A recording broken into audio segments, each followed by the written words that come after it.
The message arrived while I was crouched behind a crumbling wall, dust coating my throat, the echo of gunfire still ringing in my ears. 3 seconds of calm and 18 hours of chaos. Just enough time to check my satellite phone. Consider this your freedom, soldier. I've upgraded. Below it, a photo. My bedroom. Our bedroom. Emily sprawled across our marriage bed, a young man's tattooed arm draped across her bare shoulder. My medals visible on the nightstand, deliberately placed in frame. I didn't have time to process it. Incoming fire erupted, and instinct took over. Later they said I saved 4 men that day. I don't remember. I only remember the photo, seared into my brain like a brand. That night, as my unit finally rested, I scrolled through Emily's social media. Post after post, video after video. "The invisible husband," she called me, laughing as she and her lover, Liam, her gym trainer, dumped my uniforms into trash bags. In another, she held up my silver star, my purple heart, medals I'd bled for. "Participation trophies," she giggled, before dropping them into a waste bin while Liam filmed. 10 years of marriage, erased with a text message and an Instagram story. My commanding officer found me staring at my phone, motionless. "You good, Miller?" I looked up, my face a mask of calm I didn't feel. "Yes, sir.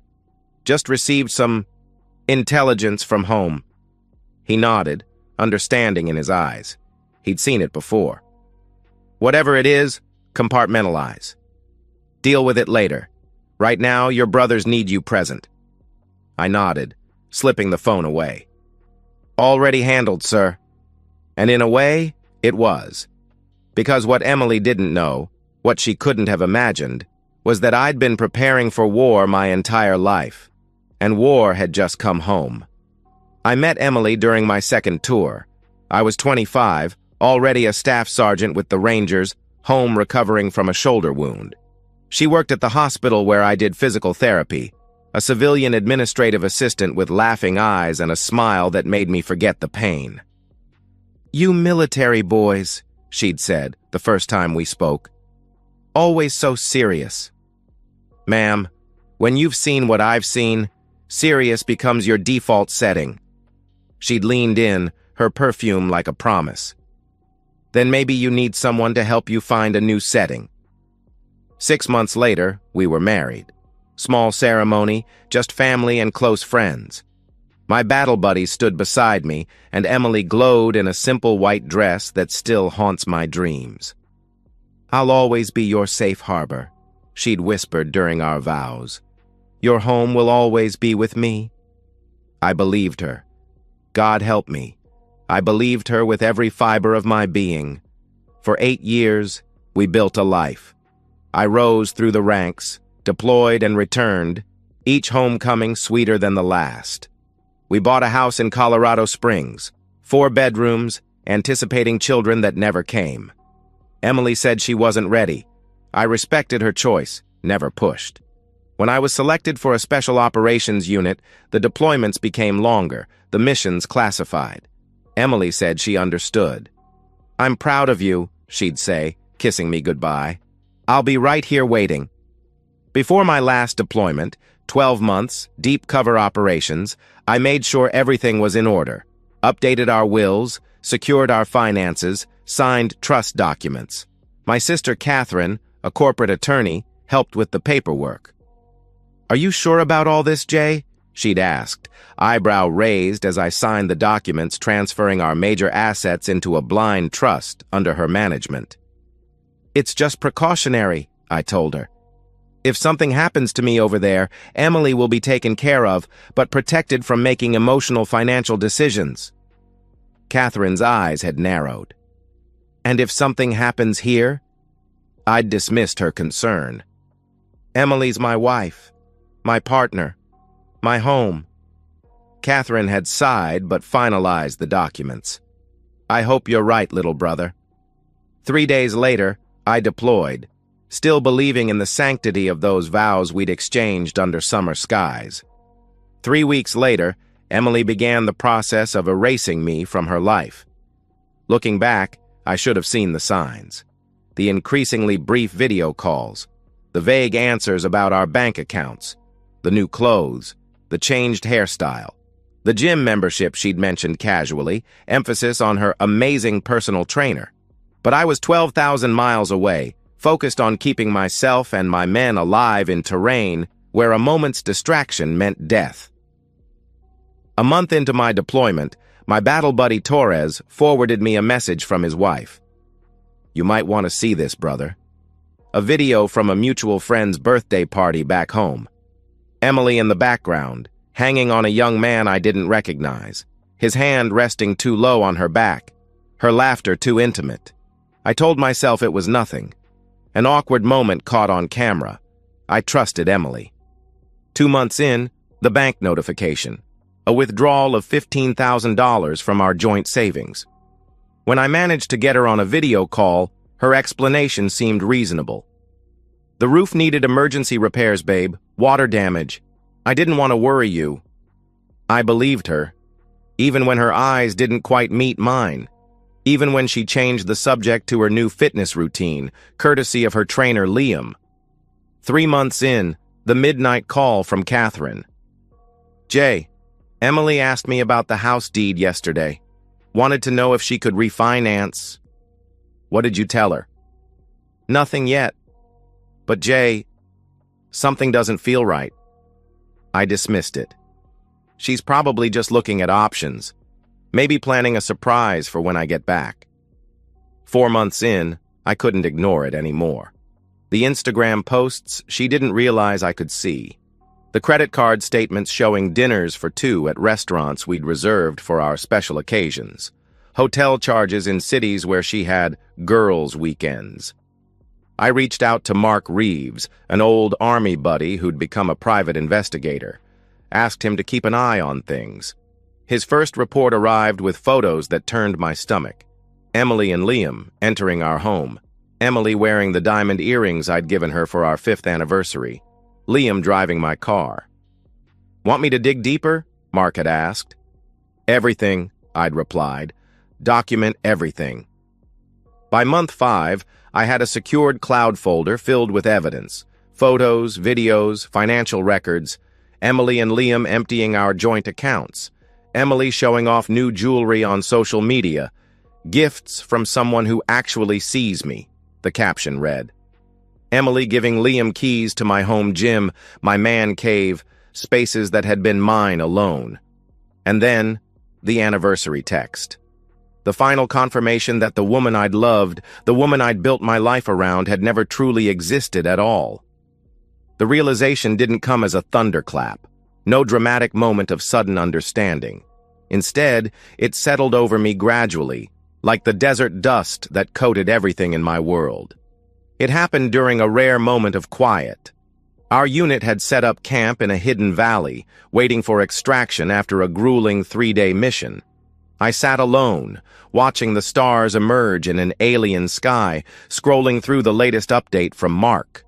Photos of Emily and Liam in our backyard, hosting a party. My friends, people I'd known for years, laughing, drinking my liquor. In one image, Emily wore my combat jacket, the one I'd been awarded after a particularly harrowing mission. She'd turned it into a joke, posing with a toy gun while Liam took photos.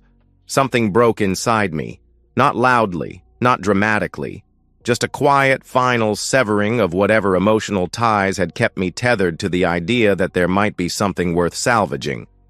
Torres found me there, still staring at my phone. "You look like a man who's made a decision," he said, sitting beside me. I nodded slowly. "I've been fighting the wrong war." "Meaning?" "I've been trying to understand why. Why she would do this. What I did wrong. How I could fix it." I put the phone away, feeling a strange calm descend. "But that's not the right question." "What is?" "How do I end this on my terms? How do I make sure justice is served?" Torres nodded, understanding in his eyes. He'd gone through something similar during his second marriage. "The best revenge isn't revenge," I finished. "It's justice, cold, calculated, and complete." That night, I wrote 3 emails. One to Catherine, outlining exactly what I needed her to do. One to Mark, expanding the scope of his investigation. And one to my commanding officer, requesting a specific return date that would coincide with the timeline I was constructing.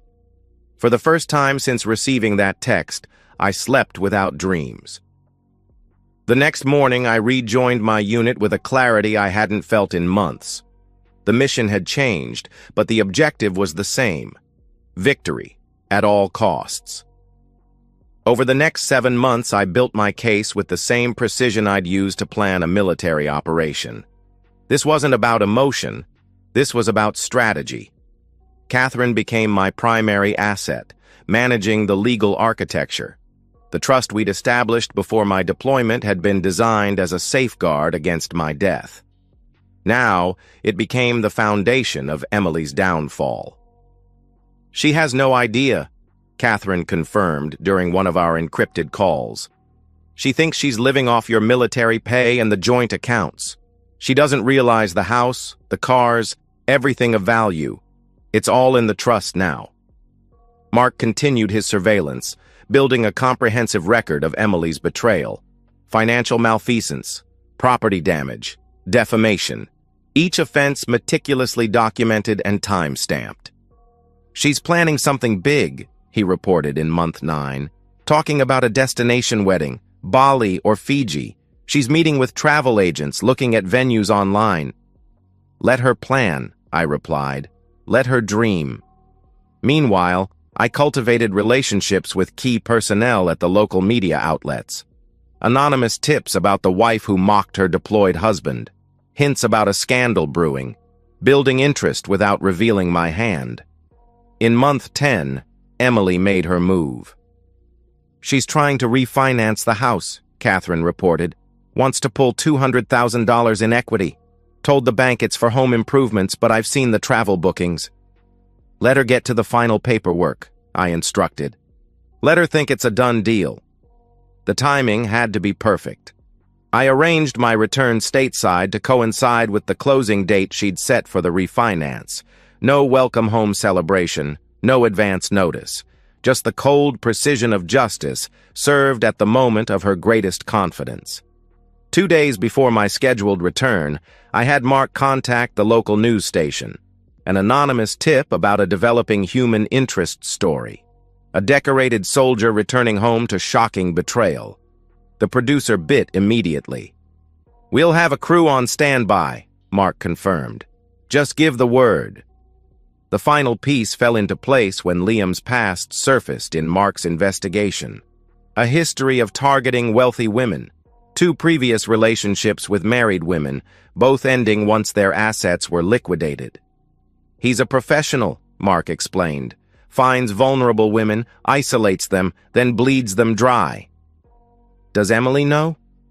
"Not yet. But I've made sure the information is ready to be delivered at the right moment." Everything was in place. The legal documents, the media coverage, the incontrovertible evidence. All waiting for the moment I stepped back onto American soil. On the flight home, I felt nothing but a calm certainty. This wasn't about hatred. It wasn't even about hurt anymore. It was about justice, about consequences meeting actions with mathematical precision. I landed at Peterson Air Force Base at 6. By 7:30, I was in Catherine's office, reviewing the final details. "Are you absolutely sure about this?" she asked, concern in her eyes. "Once we start, there's no going back." I looked at my sister, the one person who had never betrayed my trust, and nodded. Emily made her choice. Now it's time for her to face the consequences. At 9, Catherine made the call that would start the cascade. The refinance closing was scheduled for 10 at Colorado Springs Mortgage and Loan. Emily had arrived early, dressed in a new outfit that, according to Mark's records, had cost more than my monthly combat pay. Liam waited in the car, my car, scrolling through his phone while she secured the money for their lavish wedding. I watched from Mark's surveillance vehicle across the street, not out of emotion, but to ensure the operation proceeded as planned. At precisely 9:55, the sheriff's department arrived, 2 cruisers, lights flashing. A news van pulled up 30 seconds later, right on schedule. Through Mark's directional microphone, I could hear the confusion in the loan officer's voice. "Ms. Miller, there seems to be some confusion. According to our records, you don't own this property." Emily's laugh, dismissive. "That's ridiculous. I'm Emily Miller. The house is in the Miller name." "Yes, ma'am, but according to county records, the property is owned by the Miller Family Trust, administered by Catherine Miller. You are not an authorized agent of the trust." The first crack in her confidence, visible even from across the street. "That's impossible. My husband—" "Is this your husband, ma'am?" The loan officer turned his computer screen, showing my military ID photo. "Yes, but—" "Ma'am, we've received notice from the trust administrator. You are not authorized to encumber or refinance this property. Furthermore, I'm required to inform you that the sheriff's department is here with an eviction notice." The color drained from Emily's face as the sheriff entered, documents in hand. "Emily Miller? I'm serving you with notice of immediate eviction from 1478 Mountain View Drive, as ordered by Judge Harlow of the County Circuit Court." The cameras captured every moment. Her shock, her confusion, the slow dawning of realization as her carefully constructed world began to collapse. She stumbled outside, looking for Liam. But he was already pulling away in my car, the trust's car, having seen the sheriff and news crew arrive. The reporter approached, microphone extended. "Mrs. Miller, is it true that you attempted to refinance your deployed husband's home to fund a wedding with your lover?" Emily's face, once so composed, crumpled in real time for all of Colorado Springs to see. "This is a mistake," she stammered. "My husband, Jason, wouldn't—" But I would. I had. The second phase began at 11. As Emily stood shell-shocked on the sidewalk, Catherine arrived with the second set of documents.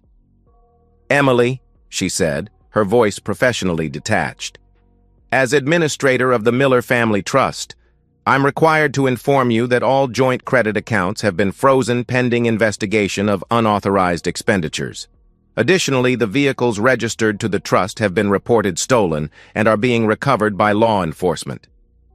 As if on cue, a police cruiser pulled alongside my SUV, the one Liam had just abandoned at a gas station 2 miles away. "This can't be happening," Emily whispered, her carefully applied makeup streaking down her face. "Jason is deployed, he can't—" "Staff Sergeant Miller returned from deployment this morning," Catherine stated, loud enough for the cameras to catch. "He has signed all necessary documents in person." The reporter's eyes widened at this new angle. "The husband is back?" "Where is he now?" Catherine maintained perfect composure. "Staff Sergeant Miller is a decorated combat veteran who has served his country with honor. He will make a statement when he's ready." By noon, the local news was running the story hourly. By evening, it had been picked up by national outlets. The narrative wrote itself. Decorated soldier betrayed while defending his country. Wife and lover attempt to steal his home. Justice served upon his return. Emily's social media accounts, once filled with her celebrations of her new life, exploded with condemnation.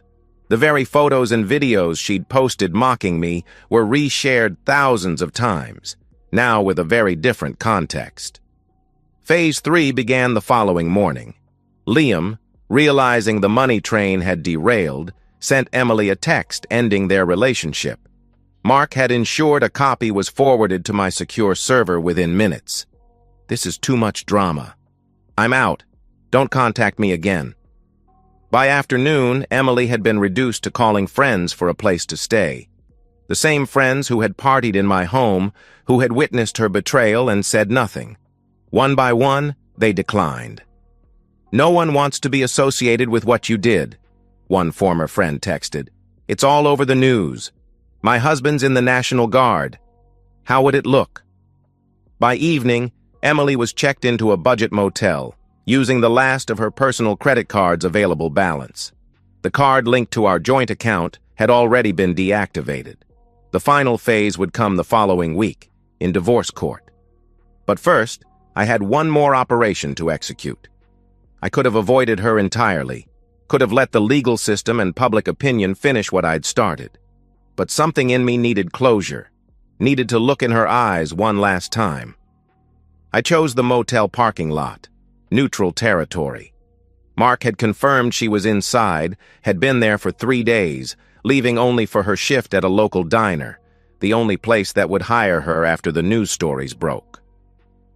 I parked my rental car and waited.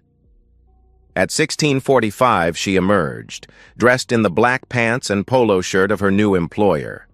The contrast to the designer clothes she'd flaunted just days earlier couldn't have been more stark. She saw me immediately, froze in place, key card half raised toward her room door. "Jason." I stepped out of the car, not in uniform, just jeans and a t-shirt. Nothing ceremonial about this. "Emily." She took a step toward me, then stopped, uncertainty in every line of her body. You're back." "I am." Was this all you? The house, the accounts, the news crews?" I met her gaze steadily. "Actions have consequences." Her eyes filled with tears. Whether genuine or another performance, I couldn't tell. Didn't care to analyze. "Jason, please. I made a mistake. A terrible mistake. But we can fix this. We can—" "There is no we, Emily. Not anymore." She took another step forward, reaching out. "I still love you. What happened with Liam, it was just physical. It didn't mean anything." I didn't back away, didn't flinch. Just looked at her with the same detachment I'd feel observing a stranger. "It meant something to me," I said quietly. "It meant the end." "Please," she whispered, closing the distance between us. "I have nothing. Nowhere to go. That was your choice." She tried to touch my arm. I stepped back, maintaining the distance. "The divorce hearing is Monday at 9. My lawyer will present a settlement offer that allows you to keep your personal possessions and provides a one-time payment of $5,000 to secure new accommodations." "$5,000? Her voice rose, indignation momentarily overcoming her calculated contrition. "After 10 years? After what you did while I was deployed?" "Yes." Her tears came faster now, voice breaking. "What am I supposed to do? Where am I supposed to go?" I looked at her, really looked at her, and felt nothing but a distant pity. "That's not my concern anymore." I turned to leave and felt her hand grasp my arm. "Wait! Just, at least tell me why. Why did you do all this? Why didn't you just divorce me like a normal person?" I carefully removed her hand. "Because you didn't just betray me, Emily. You mocked me. You degraded my service. You threw away medals I bled for. You invited others to laugh at my absence while I was fighting for my country." I took a step back. "So yes, I could have just divorced you, but you deserve to experience the same public humiliation you so happily inflicted." She stared at me, mascara streaking down her face. "I never thought you could be so cruel." "I never thought you could either. I guess we were both wrong about who we married."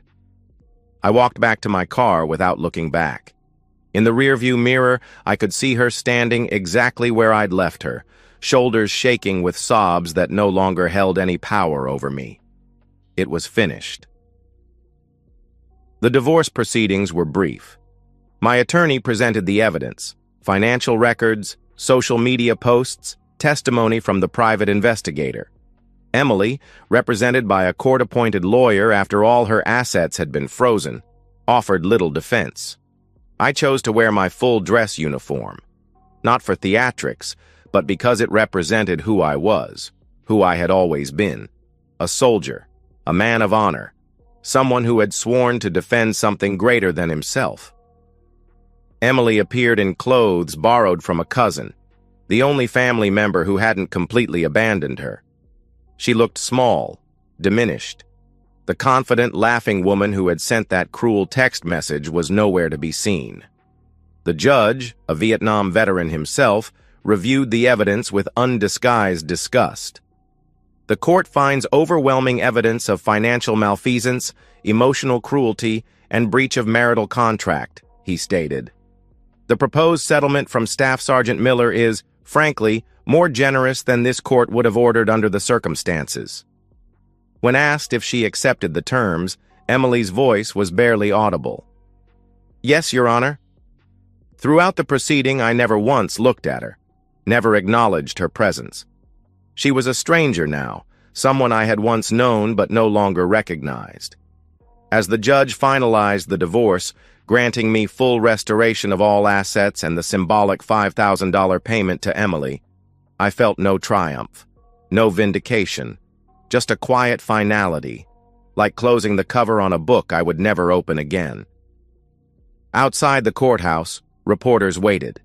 Emily emerged first, immediately surrounded by cameras and microphones.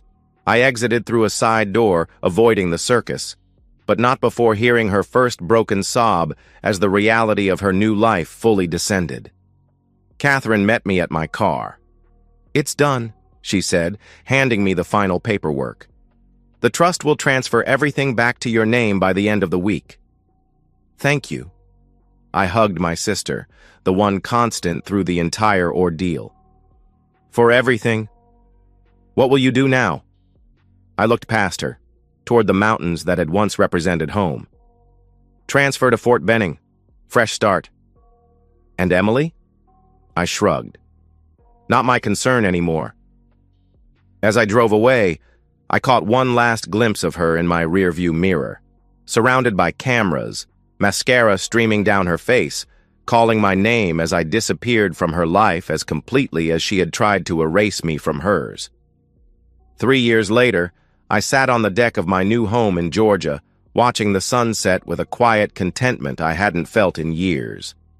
Mark's final report had arrived that morning.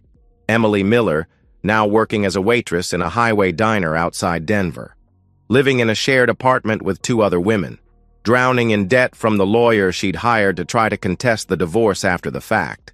Her social media presence had dwindled to almost nothing.